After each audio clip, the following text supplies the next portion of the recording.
ها دولسمه او دیارلسمه دولسمه او دیارلسمه د خپلو بیبیانو او بچو د پاره د دینداری دعا یوه ورسره په دین کې د مشر جوړېدو د پاره دعا دا دوه خبرې یو ځای ذکر کړي د دعا یوه ده ځکه چې د یو دعا کې دواړه خبرې راغلي دي که د دې په ځای درس ته توجه ورکړي نو ډېره وښه انشاءالله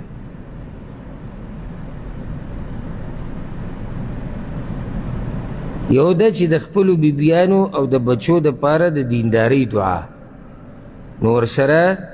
په دین کې د مشر جوړېدو د پاره دعا او دعا یوه ده سورة الفرقان 4 نمبر آیت ته دا الله د عباد الرحمن صفات ذکر کوي په سورة الفرقان کې د الله خاص بندگان آخرینی آیتونو کې د هغوی صفات بیان شوي و عباد الرحمن نو د هغوی صفات الله بیان کړي دي او د هغوی دعاګانې هم رانقل کړي دي چې د الله د خاص بندگان دا دعاګانې د الله نه ډېرې غواړي یو دعا د هغوی دا دی چې غواړي د الله د خاص بندگان دا دعا ډېره غواړي د الله نه هغه دا ده ربنا هب لنا من ازواجنا و ذریاتنا قرة اعین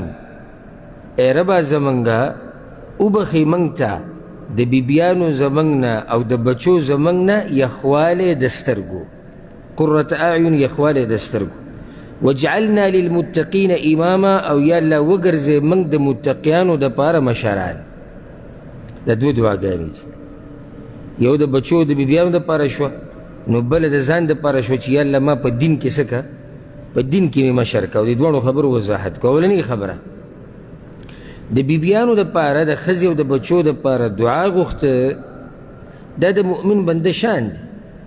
وجه دا ده که ته ډېر هم لکه تربیت د دې بچو برابر وکړې او ډېر هم ته د دې ښځې تربیت وکړې او ډېر کوشش وکړې او محنت وکړې خو چې څو پورې ولا الله هدایت نه ورکړي ته یې نیغې لارې ته نشي راړولی که نه راړولی شي نشي راړولی ډېر مور پلار کوشش کوي چې زموږ دا بچی نیغې لارې ته راوړي او هغه ګمراهوي او ډېر مور پلار په خپله ګمراهوي او هغه بچی چې هغه نیک عملی هغه هدایت یافته وي نو زما او تا سره صرف د خبرې بیان کول دي بس یعنی بچي ته به موږ نصیحت وکړو خو د نیغې لارې ته راړول د چا په لاس کې دي د الله په لاس کې ما او تا به یې ووو ما او تا به یې وټکو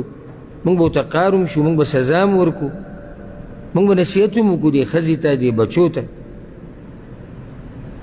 ډېر خلک صرف دغه کار کوي بس بچو ته نصیحت او بچی په سکول کې داخل که او بچی په مدرسه کې داخل که او بچی دپاره سهولیات او دی ووهه او دی وټکه او دغه شان ښځې سره نصیحت هغې ته او هغه یرول او هغه وهل بس په دې اکتفا کړې ده او یو غټه مسله ته یره شوې ده چې دا زړونه چې د چا په لاس کې دي هغه ته ووایه چې هغه د زړه نیغې لارې ته راواړئ نو الله ته یې نه وایي ته تربیت د بچي کوه تربیت د ښځې کوه ورسره الله ته م وایه بلکې الله ته ویل در ټول نه مخکې دي که ته ډېر هم تربیتونه وکړې او رب العالمین یې نیغې لارې ته نه راړي دا نه راوړي نیغې لارې ته او که ته ما تاسو ووایي که نه چې بعض نیم مور پلار به ویني چې ګمراهان به وي او بچي نیک عملی نو اوس دوی د دې بچي تربیت هم نه دی کړی په ښه کار خو دا د الله کار دی چې هغه له هدایت ورکړو لکه نوح علیه السلام ته وګوره د هغه د زوی ستاسو څه خیال دی د هغه دا کم زوی چې د کافرانو ملګری و نوح علیه السلام به ده ته نصیحت نه کړی آخري وخت پورې ورته نصیحت وکړو چې کښتۍ ته ختو یا بنی ارکب معنا ولا تکن مع الکافرین زویه راوخېږه موږ سره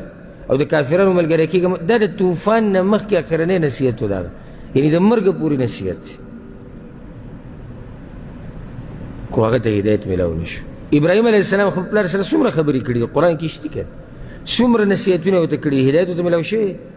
نه دی میلاو شوی د پیغمبر صلی الله علیه وسلم تره ابو طالب د مرګ په طلایي باندې پروت او په زنکدن کې ورته پیغمبر وایي کلمه ووایه چې زه دله بیا سپارش وکړم کلمه ووایه کلمه یې ونه وي نو که ما ورته ډېر نصیحتونه وکړو ډېره خیرخواهي وکړو او الله ته یې نه وایو نو زموږ دا کار نیمګړی دی ته به الله ته وایې الله ته به جاړې په تهجدو کې، په سجدو کې، په عام اوقاتو کې وایي الله زما دا بچي نیک عمله کړه، یا الله هدایت ور وکړه، یا الله نیکه لارې ته راواړه. دا قسمه دعاګانې به غواړي. نو یو دعا پکې دا ده ربنا هب لنا من ازواجنا وذریاتنا قرة اعین. یا الله زمونږ دا سترګې، څومره ښایسته دعا ده، یا الله زمونږ دا سترګې یخې که په بچو باندې او په بیبیانو باندې. سترګې څنګه یخېږي؟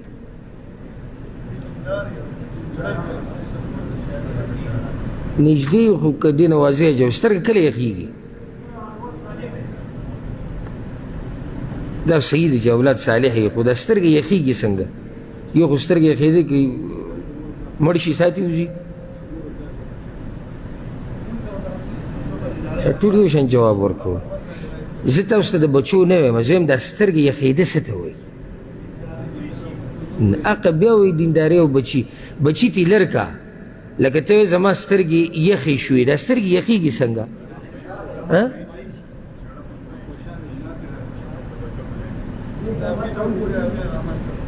بارک الله فیک. دی جواب دی.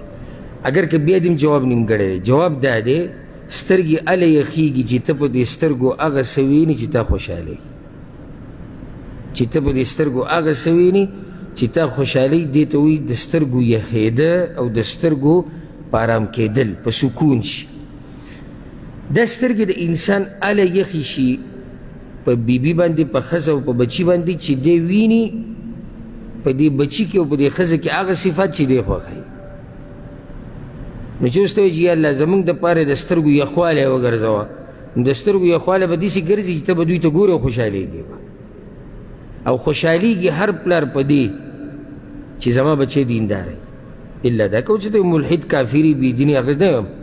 خو مسلمان چې نو هغه په دې خوشحالېږي چې زما بچی صحیح دیندار وي، زما بچی نیک عملی وي، زما بچی ښه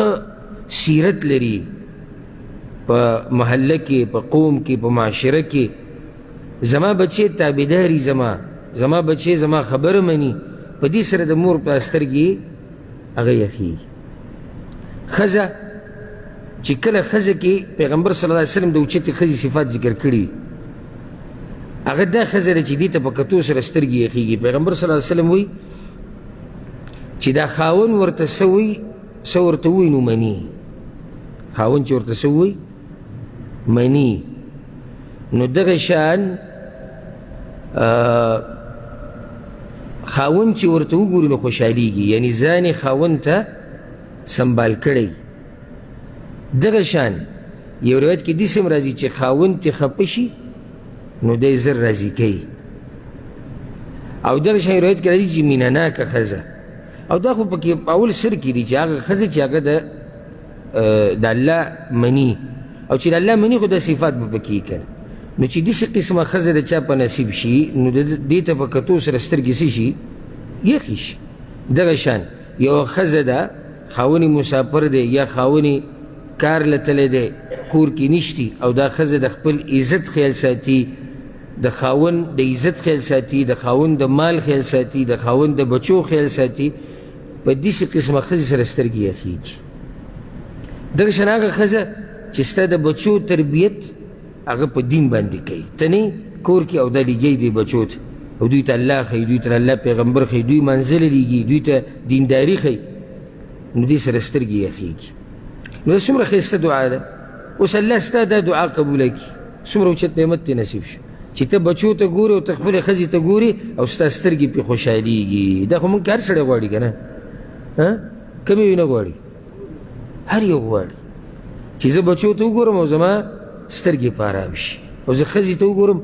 او زما ژوند په سکون شي. او تپوس وکړه د هغه مور پلار نه او د هغه خاوند نه چې ښځې وله ژوند تنګ کړی دی، بچي نافرمانه دي، غریبانان ګرځي را ګرځي، یو ته وایي بل ته وایي ته ورته دا ووایه ته ورته دا ووایه. ته تپوس د هغه مور پلار نه وکړه چې د هغوی د زړونو څه حال. یعنې نن سبا دا زه خو حیران یم د نن سبا د بچو ته د نږدې وخته پورې، یعنې زه دا نه یم چې 50 کاله مخکې لاړ شه او 100 کاله مخکې لاړ شه، یعنې د نن نه لکه ډېر شاته یو 15 کاله ووایه، 20 کاله ووایه، 10 کاله ووایه، دا ډېر وخت خو نه دی.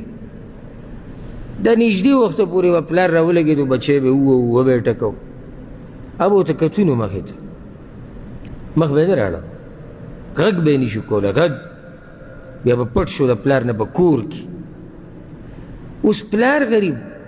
یعنی ما ته په خپله دا مسلې راغلي دي چې بعضو کسانو شکایت کړی د بچي ښه نو ویې وهه که نه چې نه مني وی یېرېږم داسې نه چې ماله ګزار راکړي او دا حقیقت دی نن سبا دا قصه ده اکثر مور پلار یېرېږي د بچي نه چې ماله ګزار رانه کړي یا د چا په مخ کې راته څه سپکه خبره ونه کړي او د عزت مې خراب نه شي او یا د کور نه ونه تښتي د کور نه ونه تښتي دا یره یعنی په جنۍ هم او په هلکو داسې فتنې ډېرې شوي دي او داسې لارې کولو شوي دي د فتنو چې اوس ته دا ویلی هم نه شي که دا بچی د کور نه وتښتېد نو تاله به یې څوک راولي